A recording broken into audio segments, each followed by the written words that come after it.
Tak dobrý deň. Dovolte mi, aby som sa kratučko predstavila. Moje meno je Mária Jasenková, niektorých z vás už poznám. Musím povedať, že som tu študovala roky dozadu, takže Praha je môjmu srdcu blízka. Chcela by som veľmi pekne poďakovať za pozvanie. Musím povedať, že je to pre mňa podsta, že som mohla prísť medzi vás a dokonca na túto prvú českú paliatívnu konferenciu. A chcela by som sa poďakovať aj vedeniu tej konferencie, že prijalo moje námietky a že vlastne nakoniec tému som si zvolila sama. Pôvodne som bola požiadaná o pár slov k štandardom, ktoré boli formulované v Trente, teda roky dozadu. Ale keďže ja som založením praktik a klinik a priznám sa, nemám moc rada teoretické, nejaké také obecné vyhlásenia, aj keď určite sú nutné, tak moc ďakujem za to, že som nakoniec mohla prísť s nejakou klinickou témou. Tú tému som si vybrala preto, lebo si myslím, že je kľúčová z dvoch hľadisk. Jednak, či domáca paliatívna alebo hospicová starostlivosť bude rodičovi ponúknutá. A jednak je dôležitá z toho hľadiska, či ju rodič vôbec príjme.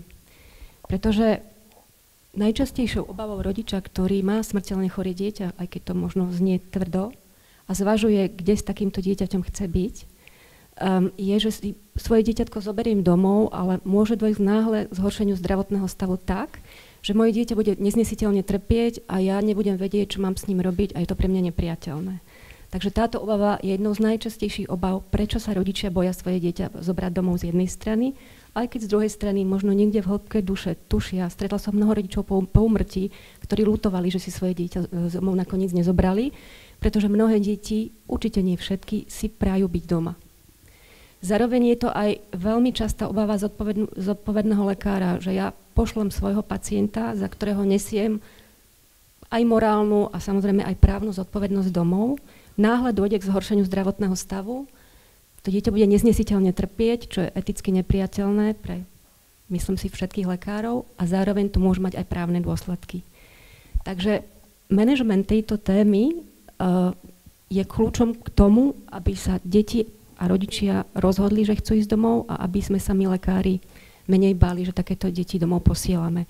Samozrejme, túto obavu nie je možné odstrániť, ale myslím si, že je možné ju minimalizovať tak, aby ten pobyt dieťaťa v domácom prostredí bol bezpečný.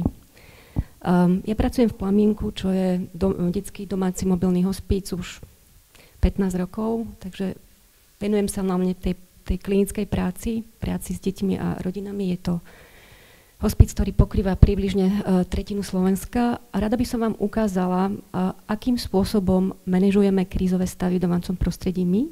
Určite tých ciest existuje viac, tak keď som sa dneska ráno zobudzala, som si hovorila, že by som rada možno tým, ktorí o tom premýšľate, priniesla aspoň nejakú inšpiráciu do života. Kríza je symptóm, respektíve komplex symptómov, ktoré majú náhly začiatok, ktoré sú zvyčajne neočakávané a nepredvídateľné, ktoré sú ohrozujúce, respektíve vnímané rodičmi, dieťaťom, eventuálne lekármi ako ohrozujúce a kde panuje konsenzus, že takýto stav vyžaduje okamžitú odbornú intervenciu. Keď si predstavíme nevyliečiteľné alebo smrteľne choré dieťa, ktoré je doma a náhle vzniklo nejaké zhoršenie zdravotného stavu, čiže kríza, tak príčiny môžu byť rôzne. Jednak ten stav môže súvisieť s progresiou choroby, ktorá je neliečiteľná a vtedy adekvátnou liečbou je symptómová kontrola, čo napríklad u nádoru mozgu, ak dieťa dostane ťažký epileptický záchvat, tak adekvátnou liečbou je liečba epizáchvatu v domácom prostredí. Môže to byť samozrejme komplikácia choroby, ktorá môže byť život ohrozujúca alebo život limitujúca, napríklad ťažká pneumónia. A vtedy našou povinnosťou je samozrejme zmierňovať utrpenie dieťaťa, napríklad liečbu dušnosti, ale, a je to otázkou, existuje aj liečba, ktorá je potenciálne život predlžujúca, respektíve kurabilná v zmysle kurácie komplikácie. A potom je otázkou, či takúto liečbu indikovať a ak áno, v akom prostredí, doma alebo eventuálne v nemocnici. A samozrejme kríza môže vzniknúť aj z iných príčin, ktoré vôbec nesúvisia s základným ochorením. Dieťa môže dostať appendicitídu a vtedy dostupnou liečbou, technicky dostupnou je liečba kuratívna, najčastejšie v nemocnici a je otázkou, či takáto liečba v závislosti od celkového stavu dieťaťa je jeho v najlepšom záujme. Na rozdiel od krízových stavov u zdravých detí, krízové stavy, ktoré nejakým spôsobom súvisia s liečbou, čiže buď sú vyvolané samotnou progresiou choroby, alebo je to komplikácia tejto choroby, sú prevažne predvídateľné.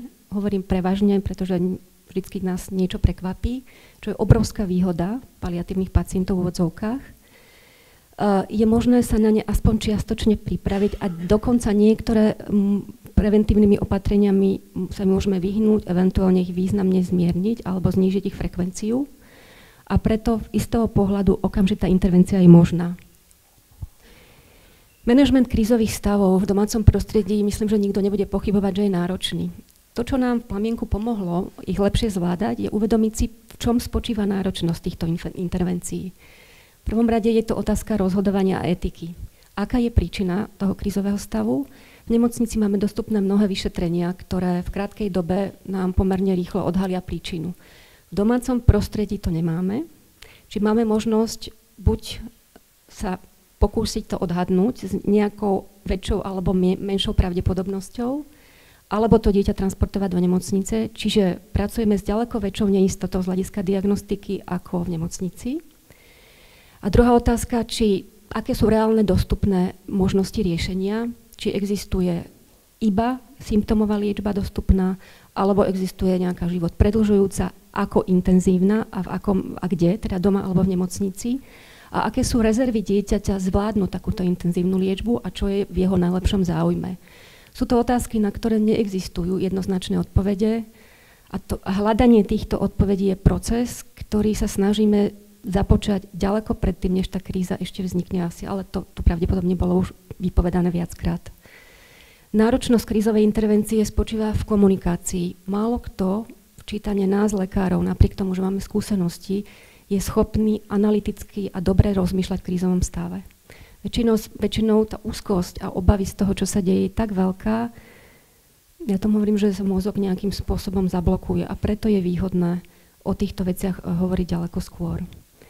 A samozrejme je to náročné u niektorých stavov a z hľadiska toho profesionálneho symptómového manažmentu. Ak máte dieťa, kde sa náhle rozvinie ileózny stav, ťažký ileózny stav pre napríklad nádor v oblasti dutiny brušnej, a na to, aby takéto dieťa bolo úspešne symptómovo manažované v domácom prostredí, potrebujeme skúseného lekára, ktorý je zbehlý v tom symptómovom manažmente v domácom prostredí. A je to otázka aj štúdia a samozrejme praktických skúseností.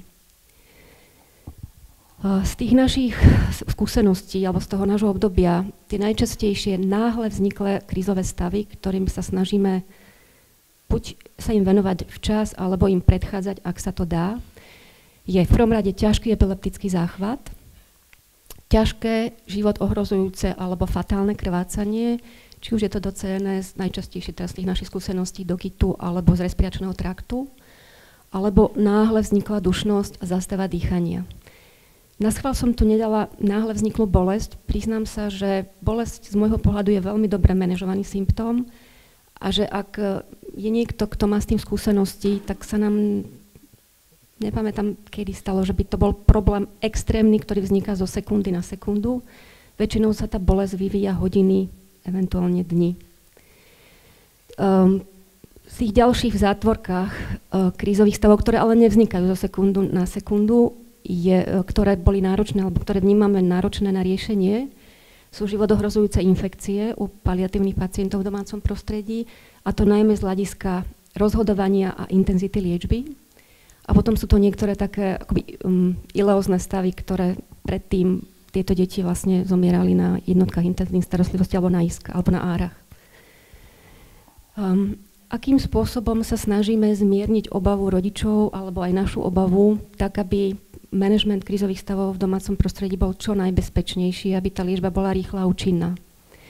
V prvom rade si myslím, že každá rodina, každé dieťa, ktorú pošleme domov alebo ktorú príjmeme do domácej paliatívnej starostlivosti, by malo mať adekvátne liekové a prístrojové vybavenie, ktoré poskytuje istotu aj rodičom, aj nám, lekárom, ktorí sme zodpovední za tú liečbu. Dnes už v Plamienku máme pomerne široké spektrum rôznych prístrojov a vecí, ktoré sú nápomocné, a prispôsobujeme ten set na každé dieťa. To znamená aj dieťa, ktoré je stabilné, nemá žiadne nejaké vážne nestabilné symptómy, má od prvej návštevy kompletné, z nášho teda pohľadu, kompletné prístrojové, setové a teda liekové vybavenie. Dávame deťom kyslíkový koncentrátor, dávame im odsávačku. Potom je to tzv. Sestierský set alebo set špeciálneho zdravotného materiálu, ktorý sme si roky akoby vybudovali. Potom je to liekový set, ktorý za chvíľočku len tak krátko ukážem. U niektorých detí je to inhalátor, u niektorých detí je to mádrac proti preležaninám, u niektorých detí je to rehabilitačná vesta, ktorá veľmi zlepšuje liečbu infekcií u neurologických pacientov. Niektorým deťom dávame kašľací prístroj a tak ďalej a tak ďalej. Ale taký základný štandard je asi tento. Teraz na každý symptóm sme si vyvinuli určitý zoznam liekov, ktorý na každé dieťa vyškrtávame a v určitých pravidelných intervaloch ten liekový set sa v domácom prostredí kontroluje, aby lieky neexpirovali, eventuálne sa tam lieky dodávajú. Takže napríklad u onkologických pacientov majú celú škálu opiátov a liekov proti bolesti, napriek tomu, že ich príjmame v stave, keď bolesť nemajú.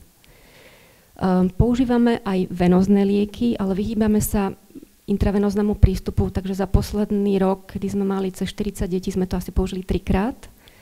A používame venózne lieky intrabukálne. Tá rezorpcia je veľmi dobrá a efekt je behom pár minút, čiže aj rodič, ktorý je doma a zavolá, že neviem, moje dieťa vracia a bolo predtým na tabletkách opiátov a má bolesť, tak dokáže podať svojmu dieťaťu buď čípok, alebo mu to nakvapkať do pusy. Samozrejme, že to má svoje limity v závislosti od veľkosti dávky a tak ďalej.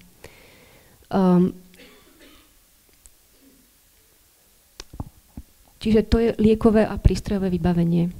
Potom je to včasné predvídanie krízového stavu. Pred prijatím pacienta prebieha pomerne dlhá diskusia s pracoviskom, ktoré pacienta odoslalo alebo liečilo, v prípade, že teda požiadal iba rodič. My sa snažíme týchto odborníkov navštíviť priamo na klinikách, vyhradiť si na to čas, poprosiť ich, aby sa nám venovali a naozaj detailne prejsť zdravotný stav dieťaťa včítane zobrazovacích vyšetrení, CT vyšetrenie, MR a tak ďalej, ktoré nám potom umožní predvídať komplikácie, ktoré môžu nastať. Najmä u raritných diagnóz, ako hovoril pán profesor, ako napríklad syndrom miznúcej bielej hmoty, ktorý sme predtým ani nevedeli, čo to je. Takže tá kombinácia podrobnej diskusie na pracovisku a štúdia literatúry nám pomôže čo najpresnejšie predvídať komplikácie, ktoré môžu nastať. Máme pre rodičov pripravené manuály, ktoré im dávame podľa možností pri prvých návštevách. V závislosti od zdravotného stavu. Prvá návšteva, keď donesiete celé toto vybavenie, je stresujúca, je to náročné. Vlastne je to také prijatie, moje dieťa naozaj sa blíži k svojmu koncu, alebo raz ten koniec príde. Takže nie vždy to riešime hneď pri tej prvej návšteve, ale snažíme sa to behom druhej, tretej, štvrtej návštevy prebrať. A preberáme tie komplikácie, ktoré si myslíme, že sú reálne. Čiže snažíme sa rodičov nezaťažovať takými, kde si myslíme, že to pravdepodobne nenastane, alebo ich to potom necháme na neskôr. Čiže máme manuál pre dušnosť, manuál pre krče. Sú to jednoduché veci, ktoré asi každý lekár pozná, ale pre tých rodičov to, že to majú napísané a že to s nimi preberieme vopred, je veľmi užitočné. A je to užitočné aj pre nás, pretože potom, keď taký rodič zavolá, moje dieťa má epizáchvat, tak my im povieme, prosím, postupujte podľa manuálu, za 5 minút sa vám telefonicky ozvem, sadáme do auta a ideme na návštevu. Lieky pre tieto komplikácie im pripravujeme do sáčkov, teda do takých akoby v rámci toho boxu, takže oni častokrát si ten manuál do toho sáčku ešte zasunú a keď sa niečo deje, tak vytiahnu sáčok a nemusia už hľadať v tých krabiciach v tej úzkosti a v panike.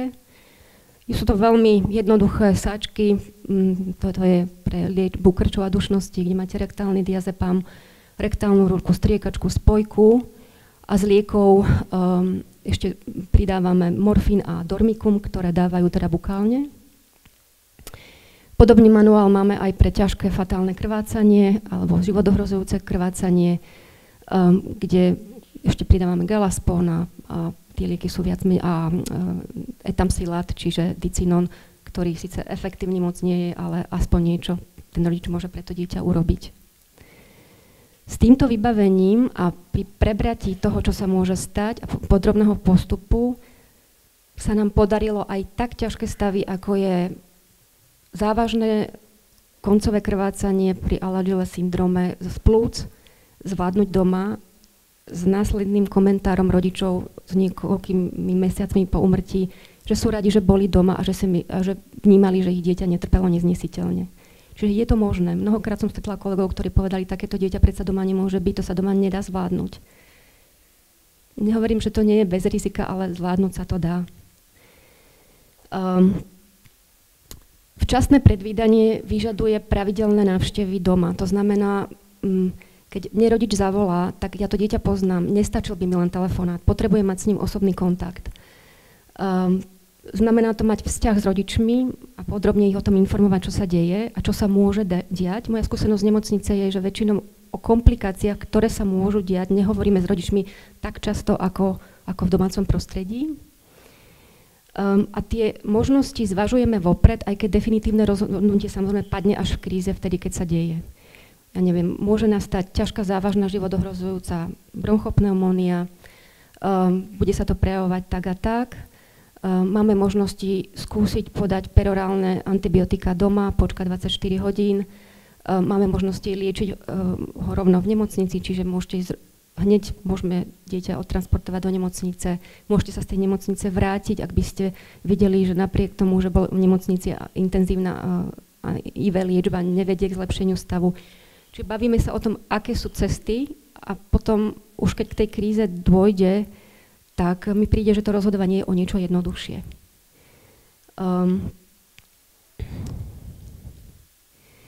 Ďalší dôležitá podmienkou na to, aby sme takéto krízové stavy zvládli, je 24-hodinová dostupnosť skúseného lekára a zdravotného personálu. Čiže keď rodič zavolá o 4:00 v noci, že dieťa má, začalo byť dušné, tak je niekto, kto sa tomu okamžite vie venovať. Je niekto, kto vie, čo ten rodič doma má. Je niekto, kto to dieťa pozná, kto má skúsenosti, kto im dá prvú telefonickú krízovú intervenciu, kto zváži, či na tú návštevu treba ísť alebo nie a eventuálne, ak treba, je niekto, kto tam ide.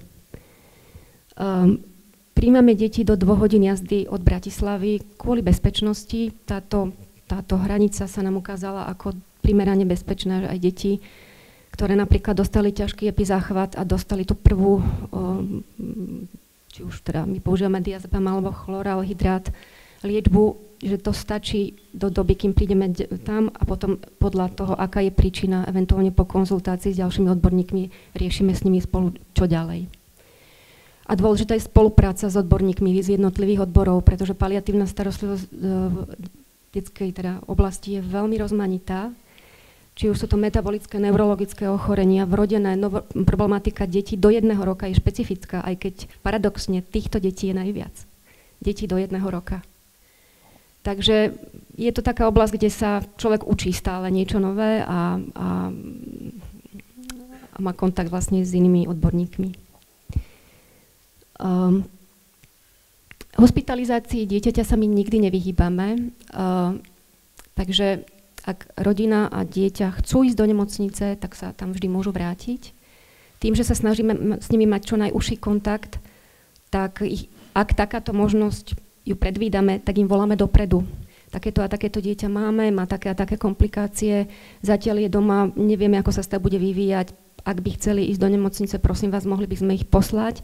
Sú za to veľmi vďační, pretože ak slúži sekundár niekde v rajonnej nemocnici a dieťa nepozná a pošlete im dieťa, ktoré je preterminálne alebo terminálne, tak to zvyšuje tlak a napätie medzi nami. Takže naozaj to nie je len starostlivosť o deti, ale aj o kolegov. To isté platí pre obhliadky detí. Je to na Slovensku niečo, čo nebolo zvykom. A takisto ľuďom, o ktorých si myslíme, že budú to dieťatko obhliadať, tak im voláme dopredu. Prosím vás, ak chcete, príďte sa na to dieťa pozrieť. Také a také dieťa máme. Už po tých 12 rokoch praxe je to neporovnateľne lepšie, ako veria a nepochybujú o tom, že je to dieťa, ktoré bolo paliatívne, ale tie začiatky boli veľmi ťažké. Dokonca boli konflikty medzi rodičmi a obhliadajúcimi lekármi, ktorí chceli poslať dieťa na súdnu pitvu a tak ďalej. Čiže aj toto je oblasť, ktorej si myslím, že je dobre sa venovať. Pokiaľ ide o komunikáciu a sprevádzanie, ja hovorím, že je to veda a umenie zároveň. Vyžaduje to aj celé to etické rozhodovanie z môjho pohľadu osobnostnú zrelosť. Čo je to osobnostná zrelosť? Nemám na to jednoznačnú definíciu, ale je to určite niečo, čo rodičia, aj kolegovci, čo ľudia cítia. A je to taká tá istota, do istej miery pokora, ale aj profesionalita, ktorú z vás vnímajú a vďaka ktorej je možno nadviazať intenzívny, dôveryhodný vzťah aj v krátkom období. Mali sme deti, ktoré mali 3 hodiny v starostlivosti a napriek tomu rodičia nám verili a nasledovali nami odporúčané postupy. Čiže niekedy to vyžaduje vzťah, teda čas, niekedy je to otázka krátkeho času a vstupuje do toho mnoho faktorov. Možno nielen to, akou osobnosťou sme my, akými osobnosťami sa v rámci rodiny stretávame. Niektorí ľudia nás dráždia, niektorí ľudia nás nedráždia, niekde máme limity my, niekde majú limity oni. Takže asi osobnostne zrelý človek je ten, ktorý má rád ľudí bez ohľadu na to, akí sú. V krízovej intervencii fungujú jednoduché inštrukcie, čiže ja neviem, keď zavolá matka, ktorá hovorí, moje dieťa má epizáchvat, postupujte podľa návodu, položte dieťa, poodsávajte ho, podajte mu diazepam, potom zapnite kyslík, potom ich zavolajte. Sú to jednoduché vety, krátke, prípadne, ak to nie sú schopní si zapamätať, tak idete jednu vetu po druhej a ten rodič to na tom telefóne robí. Naozaj sa nám podarilo aj náhle zastaviť dýchania týmto spôsobom ako keby pomerne dobre odprevádzať. My sme nedávno vydali jednu knižku, tá kniha je vydaná v anglickom jazyku, volá sa to Nechcenou cestou. Ja tu mám 3 exempláre, veľmi rada ju darujem, kto príde prvý alebo kto bude chcieť. Nemohla som zobrať viac, pretože to malo ťažký kufor, ale dá sa kúpiť aj v Kindle verzii cez Amazon, ak niekto preferujete čítačky. Kniha nenaučí ľudí komunikovať, ale dá nejakú inšpiráciu, ako to robia druhí a inšpiráciu k sebareflexii. A tuto je pár takých čísiel, ako to vlastne u nás je. Čiže fungujeme 12 rokov, za tú dobu sme v domácej starostlivosti mali 165 detí, stále viac máme onkologických pacientov, lebo mám úzkú väzbu s onkológiou v Bratislave a ja som vlastne pôvodom detský onkológ, ale štatisticky to číslo je obrátené, 40% je neonkologických teda onkologických a 60% neonkologických pacientov, približne rovnako dievčatá a chlapci. Z toho 133 detí nám zomrelo, 121 doma, 12 sa vrátilo do nemocnice, prepustili sme 19 detí, žije nám v tejto chvíli 13. Čo sa týka prepustenia, my sme začínali s pacientami, ktorí boli onkologickí a viac menej tá prognóza bola jasná. Ale postupne, ako sme priberali ďalších neonkologických pacientov, tak je obrovská skupina detí s neistou prognózou, kde neviete, ako sa to bude vyvíjať, a kde máme niekoľko za posledný rok skúseností s neurologickými diagnózami, mukopolysacharidézy, metachromatické leukodystrofie a tak ďalej. A stalo sa nám, že títo pacientov, keď sme ich vzali, tak tou dobrou zdravotnou starostlivosťou doma sa zlepšil ich zdravotný stav natoľko, že sme ich potom prepustili. Čiže dneska do domáceho hospicu prijímame rôzne skupiny pacientov a tí, ktorí majú neistú prognózu po stabilizácii, tak ich radi prepustíme z dôvodov, že nemáme kapacitu na to. Priemerná doba starostlivosti je asi 80 dní. Návštevy sme začali akoby zaznamenávať od roku 2005, takže to je okolo 2600 návštev.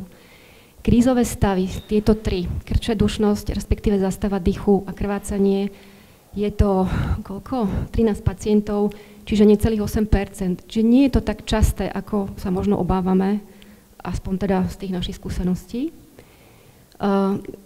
Príčiny u krčov to bol nádor mozgu, epizáchvat, mukopolysacharidóza, takisto epizáchvat. Potom to bolo jedno dieťa s takou vzácnou chromozomálnou aberáciou, ktoré sme neskôr prepustili tiež ťažký teda epizáchvat. Náhle vznikla dušnosť, z môjho pohľadu nie je doménou onkologických pacientov, ale doménou najmä kardiologických detí, kde náhla kardiálna dekompenzácia alebo zlyhanie srdca naozaj z minúty na minútu môžu viesť k ťažkým prejavom dušnosti, napriek tomu, že dieťa predtým bolo dobré. Takže sme mali deti vlastne s hypoplastickým ľavokomorovým srdcom, deti s kardiálnou vadou a Edwardsovým syndromom, dieťa s primárnou prsnou hypertenziou. Tie vady sú často komplikované, tie paliatívne, takže aká je tam tá reálna situácia, to je vždy pre mňa taká veľká neznáma, je to vec na debatu s kardiológmi. Krvácanie, mali sme 2 deti, 1 dieťa zakrvácalo náhle do mozgu. Musím povedať, že je to ťažká situácia na zvládnutie. Jedna z mála tých, kde si myslím, že potrebujú deti intravenózne podanie a keď to krvácanie je veľké. A potom to bol chlapec, ktorý mal nie celkom jasných príčin opakovane dlhodobé krvácanie už počas hospitalizácie, takže to bolo, preto tí rodičia boli schopní to potom ustať aj doma a rozhodli sa, že napriek tomu pôjdu domov. A potom to bol chlapec, ktorý krvácal z plúc s Alagille syndromom. Je to situácia vážna, náročná aj pre lekára, vyžaduje to skúsenosť. Takže záverom by som chcela povedať, že náhle vzniknuté krízové stavy sú pomerne zriedkavé, sú predvídateľné, aspoň väčšina z nich. Je možné ich zvládnuť doma bezpečne, tak aby z pohľadu rodiča a lekára sme si mohli s odstupom času povedať, že dieťa netrpelo extrémne a neznesiteľne a základom je vybavenie, dostupnosť odborníka a plán riešenia vopred. Ďakujem za pozornosť.